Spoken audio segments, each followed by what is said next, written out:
Good afternoon, good night, and good morning, everybody, whenever you're tuning into this new edition of the Celtics blog podcast, the Banners broadcast.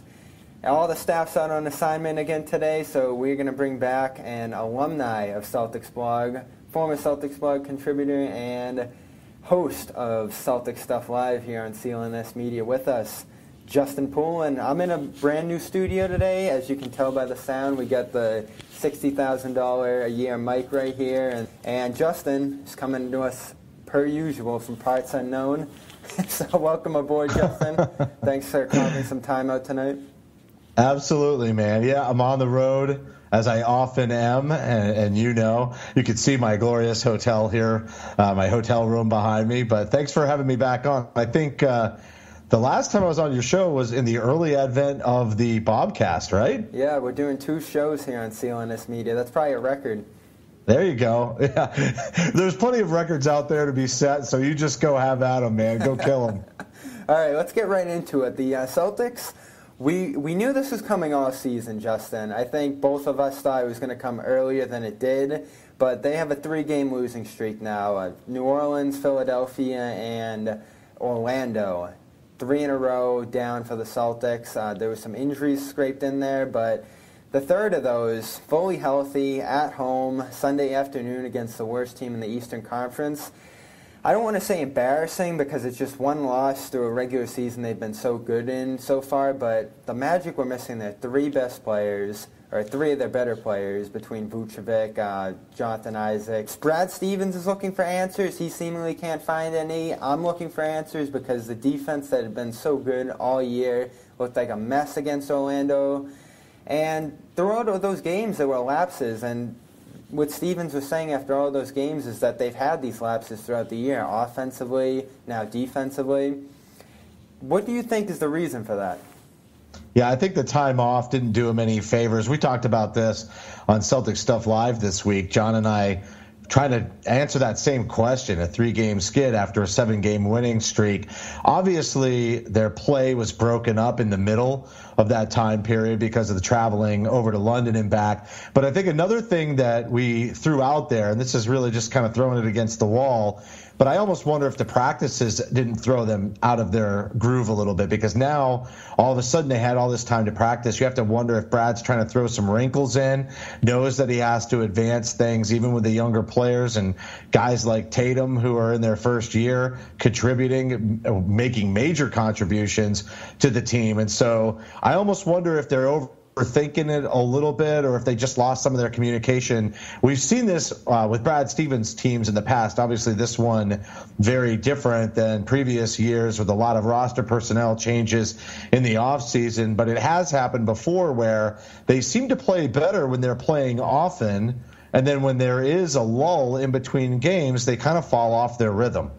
And they had that great back-to-back record last season, and it's so hard to compare last season and that past incarnation of the team to this team now. We're over halfway through the season, and I've been asking this question to almost everyone we've had on the show. No one has been able to give me a definitive answer on it yet. But do you feel like this team has developed an identity yet, and can you describe the identity of this team to this point? Because I'm not quite there yet myself. I thought that they had an identity, and it was sort of the we lost Hayward underdog identity, but then they got that excellent record. One of the things I loved was how much Al Horford was involved in setting up the offense, and that's fallen off. So they have a new identity, but the new identity is the same as the old identity. It looks a lot lately like it did last season when they kind of handed the ball off to Isaiah Thomas and said, hey, go get it for us, buddy. Mm-hmm. And they're kind of doing that to Kyrie right now, and I don't like it. I thought that offensively, even when shots weren't falling from other players, they continued to do really great ball movement. That's the thing that's really suffered. I mean, I know it's the defense that got them to this winning record and to the success that they've had so far, and they are not on a string anymore in that regard either. But you have to expect some defensive lulls at certain points, and Brad said they've had it before, and that is the truth. They've, I think it was maybe the middle or early part of December, they had a pretty statistical drop-off defensively, and they were able to right the ship again, and everything was kind of hunky-dory. But right now, it's the offense that's really I think the most disappointing, and not even just pointing at the second unit like we so often have. It really has more to do with even the starting unit just not passing the same way. And they're not closing games the same way either. And it's tough to find the wrinkle in the offense that's to blame to that. Jayson Tatum's been off lately. He hasn't been at his best. And he's finally starting to hit that rookie wall that we thought might just never come. And he's dealing with a knee injury, too, which I think is strangely being underplayed. Not a lot of questions about that to Stevens to this point, even though I don't think he'd get into it too much. But got to do the due diligence. And then what's interesting is that Stevens is going deep down to this roster to look for answers. We've seen him do it before, but Shane Larkin's getting a lot of run on the ball now. He is getting run deep into the fourth quarter. He's counting on the bench to mount these comebacks, and they've drawn close. They had a very spirited comeback in all three of these games, but they fell just short. And that's another big question that's arising now, too, is falling behind in these games, getting that experience, trying to mount these comebacks, good for them, or is that what's killing them right now? It's good for their confidence, I think, in the postseason when they get their back against the wall. I do think it builds character, but it's just not something that you can repeat on a night in and night out basis. I mean, New Englanders in general, regardless of the sport, love a great comeback. Yeah. It's a thrill ride, and they're certainly entertaining the fans, and the fans are getting their money's worth paying the prices that they do to go see this team that's really the best team we've seen in quite some time for the Celtics. And so it's nice to see the resurgence, and it's great to have exciting games, but it's just, again, it's going to catch up with you, and it has to this date. I think you make a really good point on the knee injury being underplayed as far as Jayson Tatum, because that was one of my comments on the show, and at the time I wasn't aware of the knee injury, and obviously for good reason. It's been kind of held under wraps. I knew about the pinky and the dislocation, and we could kind of point to that. Yeah, and that you can easily point at the three-point shooting, but my concern was, okay, but how many times has he taken it to the hole and finished for key buckets, and all of a sudden that shake and bake, he's not setting that up. So even if the shot isn't falling from outside the arc, why not get it inside? Well, I think that knee injury is the explanation there. You brought up Shane Larkin. I guess part of me thinks that might be a little bit of a shot at Marcus Smart, who has had a couple of really bad games. And I'm a big Marcus Smart supporter, and I think he brings a lot to the table, but he's hitting a slump of his own right now. And I've been sitting on a story for Celtics blog for a few weeks now because I've really wanted these numbers to sink in. I've wanted more and more tape. This is one of the more longer-running stories I've done. And my question is Marcus Smart better than last year, worse than last year, or about the same? Because the numbers don't tell the full story on him, as we know, but they don't give you a definitive answer either. The turnovers are up. The shooting percentage has just gone all over the place as the season has spanned on. Roller coaster.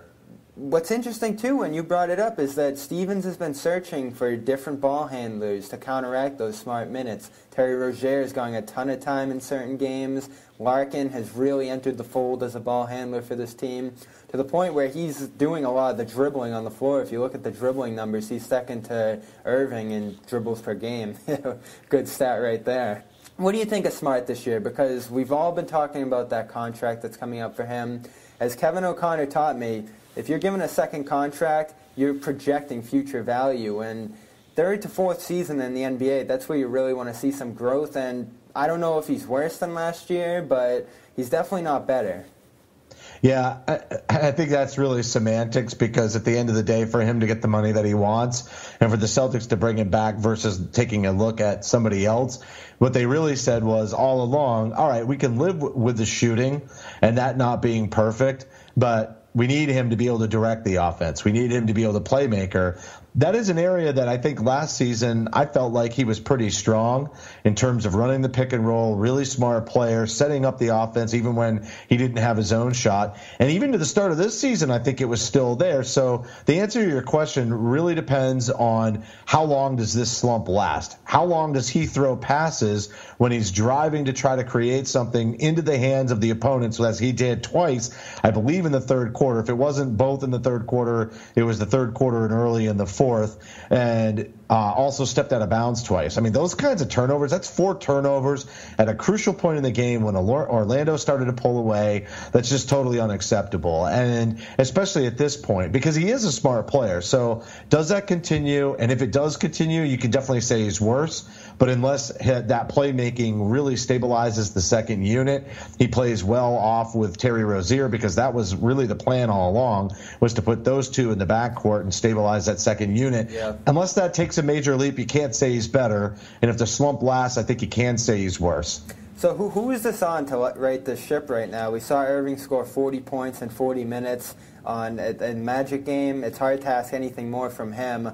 Horford, I hate to get on Horford, but at times he hasn't been the Horford that he was earlier in the year, as you mentioned in the opener. But they're not even feeding him the ball. I just don't understand it. They used to give him the ball a ton to set up the offense, and now all he is doing is setting that high screen for Kyrie, which means there's no variation. It's very confusing why he isn't down right around the free throw line, or maybe even a step inside, getting the ball and then kicking it back out. They've done nothing to invert the offense. They've almost completely gone back out to the perimeter, and we saw this a couple of years ago when the offense looked like that because they had no way to work it inside. Yeah. That three-point percentage started to drop. They were 2 seasons ago, they were one of the worst three-point shooting teams in the NBA, and Brad said, we just got to keep shooting it.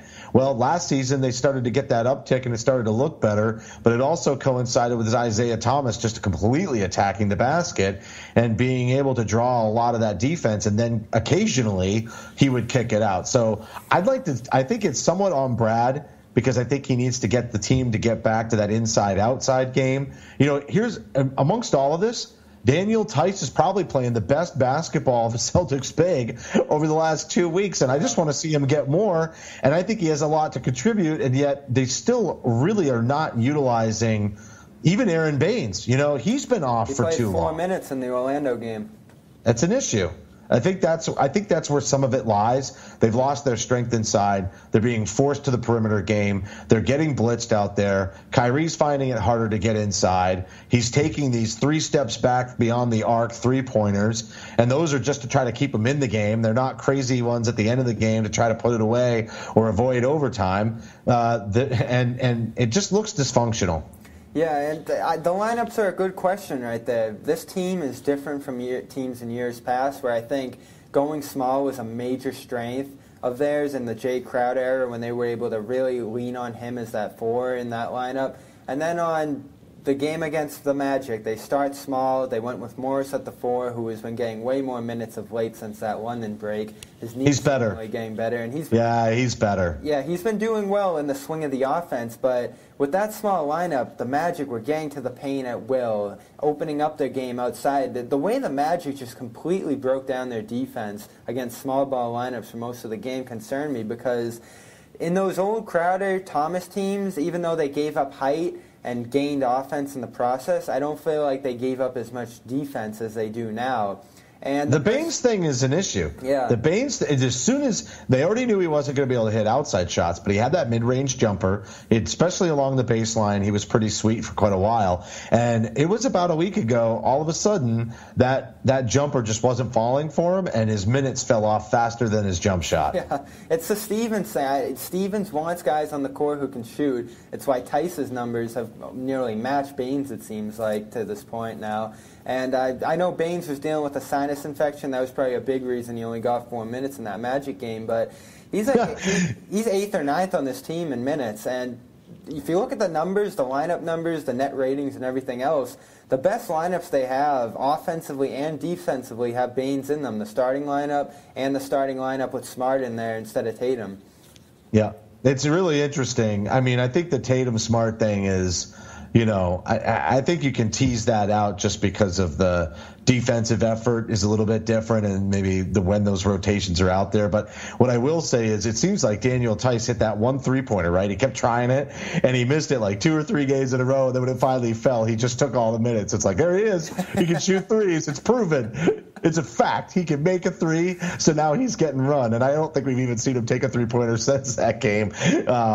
But it is kind of funny. But the Baynes thing, yeah, I'm sure the sinus infection, but even then, his minutes have been reduced over the last couple of weeks, and he's got to come back into form. And that as you pointed out, they need that enforcer. We can't let people get to the rim at will. Especially a team as athletic as Orlando. I mean, I know our team is athletic, and Jaylen Brown is.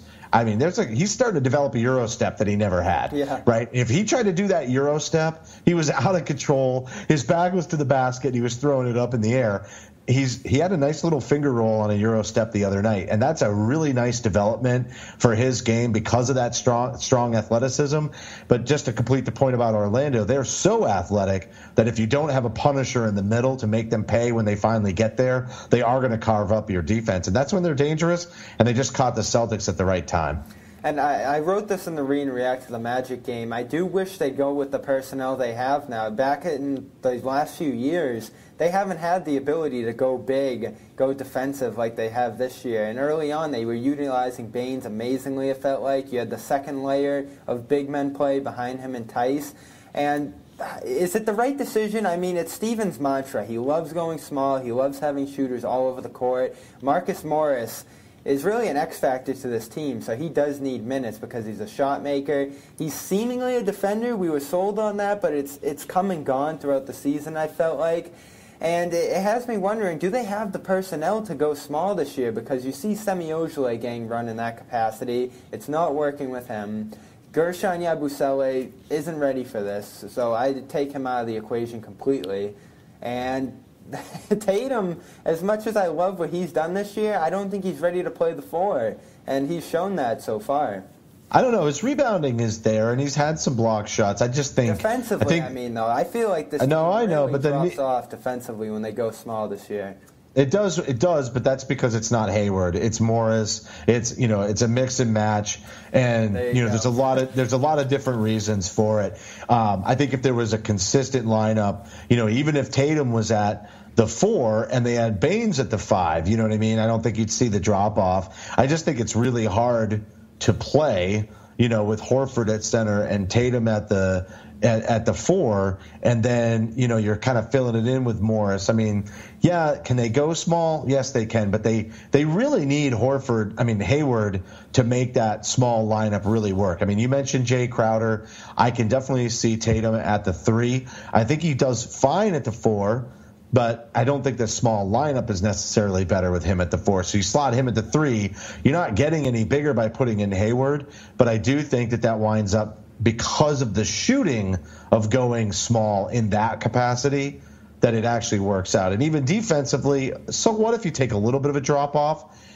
With that much shooting on the floor, Horford can focus more on defense too. And that's another thing. When they go into those offensive droughts, somebody like Horford can't just focus on defense. And even if he does, then they don't wind up running the offense through him, and then it falls apart. It's just so much you can only ask one player to do night in and night out. I mean, even Kyrie, he's had a nice defensive year, but watch his defense as they continue to push him up towards 40 points, and they rely on him more and more to handle the ball and set up the offense. His defense has to suffer. Mm-hmm. It's just a fact. You can't play guys almost 40 minutes a night, high 30s, and have the whole game resting on the shoulders of them offensively and still keep up defensively. It just doesn't work that way. And to be fair, I do think like a lot of the things you're talking about today were handled well earlier in the season. Irving never played more than 30, 32 minutes a game before the last 5-10 games that we're seeing. And then the big men situation seemed to be in more order with Morris out of there for times.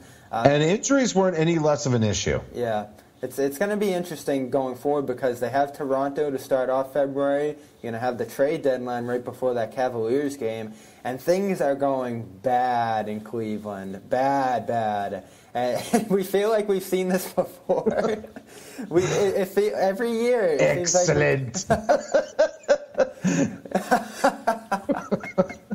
every year it feels like we're saying the same thing about Cleveland, but it's different players now. It's older players.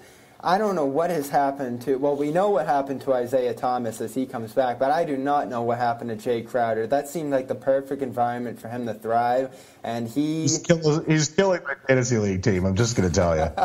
My CLNS fantasy basketball team is getting murdered by Jay. Like, he's going to be on the waiver wire soon. So we have two big things going on here. We're seeing that the Celtics team is young. There's going to be these lapses that come with them. But we're seeing that Cleveland's old and maybe susceptible to playoff failure for the first time ever since 2010. Because the one We've seen it before. Don't fall into it. Don't fall into the trap. I mean, I do see what you see, and I think the whole league does, and it's uglier than in past years. But just remember last season. You know, we had the same conversation. I mean, I know it's a different roster, but it was the same conversation. And then when the playoffs hit, LeBron goes bananas. Part of the reason that they get this sag is because he does sag off. And he has to. It's about managing his minutes. Right now, it doesn't matter. If he can be the king when it comes to the mid-April and into June, then everything is fine, and he can carry that team. Do I think that the Eastern Conference is stronger, and do I think Cleveland is weaker? Yeah, that gap has gotten smaller. Yeah, but especially with look at Toronto. No one is talking about Toronto, and they have been phenomenal. They've done this before. Look how bad they got smoked by Cleveland. That's why nobody's taking them seriously. It's a historical perspective. The roster hasn't changed that much. We'll see what happens at the trade deadline, but they've tried to make moves at the trade deadline to compete with Cleveland in the past, and it has made no impact in the postseason. So everybody sees them as fool's gold right now, even though DeRozan's game is getting better. Lowry is still Lowry. But they've also even looked at maybe dealing Valanciunas, right? So, but that's a player that they're trying hard to change the culture around there, and that's the big deal, and that's why I think it is different. And the big debate now is if it's different in Boston, if it's different in Cleveland, and Toronto has really switched up their approach. Dwayne Casey's been talking about it all year, how they're trying to get motion, spacing. DeRozan shooting threes better than ever. That's why. That's the key right there. That could be the game changer because he's finally spacing the floor. Defensively, I think it spreads Cleveland out. And you mentioned age, and then they've already got their size challenged because not only Isaiah, but just in general, even D Wade is not the defender he once was. And so, you have some limitations there that I think defensively, when you space the floor effectively, that might be able to close it. But do you really think they're going to go from a sweep to being able to beat? I mean, they're going to have to win 4-3 with home court advantage, right? I mean, that's 7-game series changes everything. With Boston, we got some very interesting news this week. It dropped right on the Instagram feed out of nowhere. It was Gordon Hayward standing up in a gym, letting it fly, just like that. Same exact form as Justin just showed you. And it was nothing but net. Absolutely nothing but net. And no feet. I mean, the fact, I would tell you, I understand why he's not getting the legs in, right? I mean, that's pretty obvious. But I think the thing that was so amazing to me was, can you imagine sitting out beyond the arc from NBA three-point line and not lifting your feet off the ground and swishing it like that? It looks like a freaking free throw. He seriously looks like he's shooting free throws in that clip. That's incredible to me. It had me salivating for him to come back, and it made me also think that, at the very least, if we could just have him as a decoy, parked out beyond the arc for 12 minutes a game, even if he couldn't, get the lateral motion back to be a solid defender, that second unit could still use him. Well, there we have it. Hayward, it's been very contentious. Is he going to come back? Is he not going to come back? Is it even worth it? And I guess that just links right back into our playoff discussion right there, is whether or not we think they have a real chance at the finals. Because if you do, you jump at that right now. You never know what's going to happen in the future with competition. You take your stab at reaching the finals while you can get there.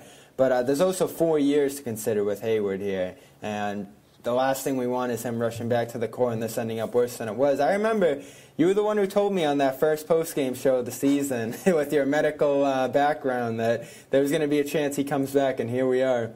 Yeah, I was sitting in Arkansas. I remember it very clearly where I was, and I was really devastated. But there was a little optimism in that post-game show. I think John on Celtics Stuff Live had even more optimism than me. I'm pretty confident at this point. I mean, to see him walking around 2 weeks ago in sandals, and then this week he's shooting threes, I mean, it's pretty stable. Are they going to rush him back? No. The biggest issue is going to be conditioning. It's not going to be whether or not it's safe.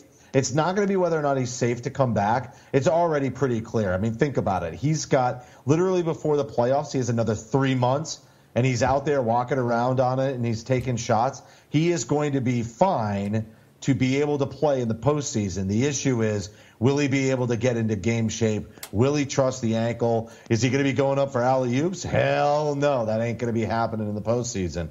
But can he contribute, and can he contribute in limited minutes? I'd pretty much bank on it at this point. It's awesome that they got the exception to use in addition to the fact that he's likely to contribute on some level in the postseason.